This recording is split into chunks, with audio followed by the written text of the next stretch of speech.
Dhe kush është fakt i pakundërshtueshëm, ne këto propozime nuk i kemi sot. Kemi shkuar me këto propozime që para zgjedhjeve 2025. Ne këtë lëvizje kemi nisur mbi 4 pika. Dhe kush ishin? Një ishte vota e diasporës. E bëm projekt ligjin, ja çuam të 140 deputetëve kok në kok për ta futur si nisëm në parlament dhe për ta votuar me zë dhe figurë. Politika e vjetër e kundërshtoi, nuk realizohet dot tanë. Nuk e morën në konsiderat, mblodhëm 21.000 firma dhe çuam si nisëm qytetarë dhe në Komisionin e Reformës Zgjedhore ku ne ishim pjesë, u miratua kjo edhe për shkak të vendimit gjykatës kushtetuese edhe për aktorët e tjerë. Iku pika e parë. Pika e dytë ishte listat e hapura. Listat e hapura ne i kërkuam që para këtyre zgjedhjeve, jo sot, që po shkojnë të gjithë subjektet tek kjo tezë. Është bërë sot pjesë e diskusit politik dhe publik listat e hapura.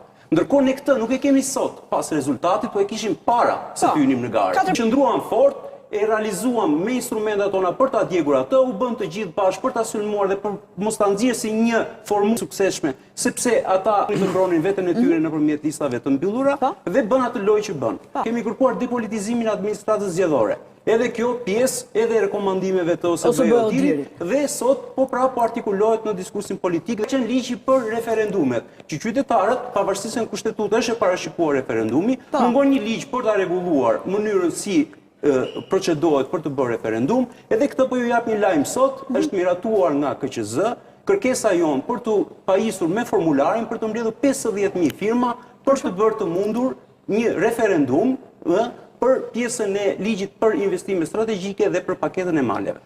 Ne çfarë kemi thënë që para kësaj fushate, edhe llogarit nuk i kemi bërë. Pra se keni bërë llogarinë e 4%.